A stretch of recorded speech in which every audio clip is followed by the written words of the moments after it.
for me, I really want to do some of those things, and I've made up my mind. I'm going to go practical because those are the do-it-yourself segments that we have, and I'm sure that if you want to do as a family, like we always tell you, that in doing all these things yourselves, it can also create a particular level of bonding and get to build relationships. And we're talking right now concerning sustaining relationships. How do you get to build and sustain? Because if you've not even built, I don't think you can sustain anything. So talking about relationships, what's your take? How do you get to say? Relationships are a state of connection between two or more persons. Yeah. When you feel connected to someone, you have a relationship. And we all need relationship. We can't live without having a relationship here on earth. We have a relationship with God, we have a relationship with the Holy Spirit, we have a relationship with one another. And the Bible encourages that we should even fellowship with one another. So relationships are key, they are vital. You can't do without them. No man lives in an island. You need people, people need you. So in the process of needing people or seeking them, reaching out to them for one thing or the other, you are building relationship. And relationships are very, very necessary because you can't tell. Everyone needs someone. They say everybody needs somebody. Even the Bible says, woe unto him that's alone. So it's not good. So it's not good to think, oh, I don't need anybody. I just want to be all by myself. Sometimes there can be selfish goals. So talking about relationship, as much as you have goals for your life, that this is what I want to achieve, this is what I want to be, you need to have relationship goals. Even winning souls as Christians, you can't win souls without a good relationship. One of the easiest ways to win souls, to interact with someone and win the person to Christ, is when you try to build a relationship. At least they know you to an extent. They know you by your attributes, characteristics, and all of that, so they can say this person is like this. So relationship demands conscious effort. You can't just say, oh, I don't like this person. What effort have you put in to ensure that you stabilize the relationship? It's a good thing to have a relationship. There are a lot of people God brings our way as helpers. Sometimes you can lose someone that is supposed to help you because you're looking at the wrong things. So everybody has someone that God sent to them to help them for one reason or the other. But if you dwell more on the negatives, you're not willing to build or to invest in a person, then you might lose a lot of benefit. That the person can be more of an advantage to the little disadvantages that you see. So one of the major things that you should look at in a relationship is make conscious effort to build it. Respect one another, have trust. Pastor has told us over and over again that trust is a gift. You give it out. Don't say, I can't trust this person again because this person did this. Look at our dear man of God. I have several examples I can cite. That you'd have thought that our pastor would just say, give this person, you are finished. It is gone. But you see forgiveness. You see love. You see, after a while, he tells you this thing, do it right. And you see a lot of love in his eyes. And there's a song we sing in our ministry, let the world see Jesus in your eyes. Yes. Jesus is love, so let the world see love in your eyes. So in building relationship, you need a lot of love, you need trust, you need respect, you need support, you need to respect each other's boundaries. Don't say because you're my friend, I brought you to live with me, we have a relationship, you just go enter my closet, take all my clothes. There are things that can break down relationship. So relationship needs a lot of respect, mutual respect, whether you're older, or you're younger, or you have equal age range, whatever it is, even from mother to father, just different kinds of relationship. You have a relationship from the mother to a daughter, father, husband and wife. Everything requires conscious effort to build and sustain, because you keep meeting new people every day, but how you build them and sustain them is what matters the most. Yes, rightly so. Our dear man of God will say to us that there's nobody in the world I cannot love, I cannot like, I do not hate anyone. And it just goes a long way to tell you what it is. You meet somebody today and relationship is about placing value. When you see people as assets to you, there are certain ways you would, relate with people. You would think about, because Pinks rightly said, mutual respect, you have value, you value people, you value their opinion. How does this person see? Relationship goes beyond just, meeting somebody for the first time and then you guys just, oh, this person is my friend. It goes further to say that I know how this person is going to react to certain things. How do you see things and how do the other person see what it is that you guys are trying to talk? So relationship is more of mutual respect, it's more of placing value on people, and also tolerance. Relationship is about tolerance. How do you, how are you able to manage your emotions as against the other person's emotions? True. It just, they are just right, beings rightly said, there are several kinds of relationship. Relationship to sister to brother, relationship of father to child, you know, and all that. So it just goes a long way.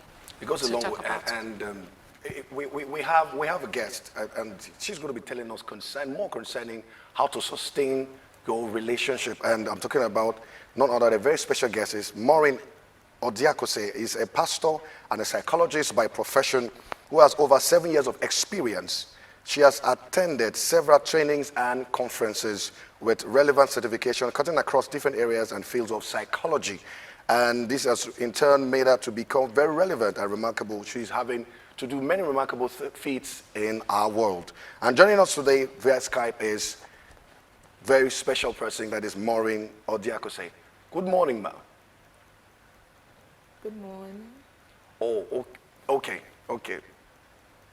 Good morning, ma. Hello, good morning, ma. Hello. Good morning, ma'am. Can she hear? Okay. Hello, good morning, ma.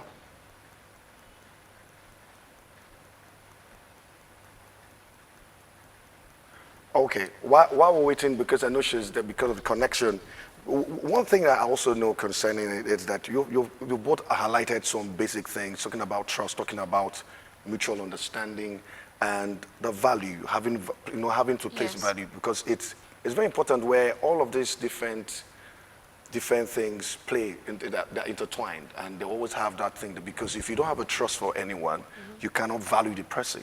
And if you value a person, you should trust the person, and you also have respect, because respect is on both grounds, because every time we have a relationship, like you said, there are different offices and different things that we do. That is the father to son, son to father, colleague to colleague, colleague to subordinates, to superiors. That is, they will say, it's a horizontal and vertical. All of these different things, everyone has to know their place. And relationships are very, very important. Even going back to the Bible times, the Bible talked about how the prophet was sent, and he went and he met the widow of Zarephath. And because he had a conversation with her when he met with her, even though at the time she said that I don't have anything, but I want to just gather a few sticks that I just get to prepare a meal for my child and myself to eat and to die. But he had a conversation, and she trusted what he said. He said, he said, I was supposed to go and do it, but like you said, let me go and do it first. And that's where the trust started. And the prophet said that until the rain comes, the barrel cruise will not be empty.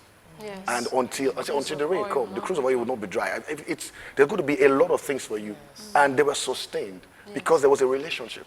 And over many times they kept eating, and even to the point, they talked about another scenario where the prophet had been blessed by a woman and by the child. When the child died, the prophet had to remember and say, this woman had been a blessing to me. This child cannot go. It's something about building and sustaining it. And you got to know that this person is, I know the boundaries. I'm not supposed to cross, And even in doing that, in order to do everything, there also will be something called conflict resolution. Even amongst the relationship of these things. Rightly so, to see that God will look at the world and say, you know what, I want to have a relationship with these people. And he says, you know what? He says, for God so loved the world that he gave his only begotten son, that whosoever believes in him should not perish, but have everlasting life. God wanted to have a relationship with us, and he had to give. So relationship is giving. Relationship is sacrifice. Relationship is you leaving your comfort zone to say, I want to have communion with this person. I want to, be in touch or be in contact with this person. It's a lot to see that you have a father. For instance, let's talk about our earthly father. There are parents to tell you, I'm working so hard for my children, I want to, it's a lot of sacrifice. So relationship is sacrifice. Relationship is respect. Relationship is value. God placed a value on us. And he says, I want to go for these people, and I'm giving something to get it. He bought the whole field. He bought you, he bought me, he bought every one of us. He paid the price, to have that relationship with us. So it just goes for that to let you know that relationship is not just sitting down, folding your hand and say, oh, let me see if this person look at me, or if this person is my match or in my class. Relationship is you reaching out. Wow. That's what relationship is. That's sacrifice. Yeah. talking about relationship, I know that one of the key things that affect relationship is communication. Yeah. People are not able to communicate the way, they're not able to express themselves the way they ought to. Either you're thinking, if I speak, this person may not accept my opinion, so because of that you reserve your opinion to yourself. Whereas the person you're referring to doesn't know what is in your mind, so you are assuming that he should know or she should know, so you are keeping your views to yourself. When you express your views and opinion, you sometimes stand to be corrected or opposed or accepted. But at least you need to express. Let's know what your views are. Let's know what you're thinking. But if you don't say it, we won't know. Yeah. And a lot of times, it's not even what you think. There was a time that I had some opinions like that, and the Holy Ghost told me, thank God for the leading of God's Spirit. It led me to a book and said, read this book. And when I read the book, it was Power of Your Mind. Yeah. When I read the book, it was talking about it's what you're thinking that is showing up. It is not the way it is. And when I when I prayed, when I read the book, I went back to the drawing board and I tackled the matter and I was able to resolve it. And the other part was like, really? I didn't see it that way. I didn't even know what was going on. So a lot of times you perceive things differently because of your upbringing, social based on life, assumptions and yes, how you grew up, the information you've had before then. So people have different perspective to issues. But the bottom line is having able to express what your thoughts are and your opinions, bring it to board, and then don't feel bad when you're being opposed of your views or opinion. Don't make it feel like, okay, that's what I say is final. Person spoke No. you down. Even the Bible says, can't you allow yourself to be cheated? Even if you're correct. You don't always have to insist on your right. Pastor has told us all the time, don't always insist on your right, even when you know that you are correct.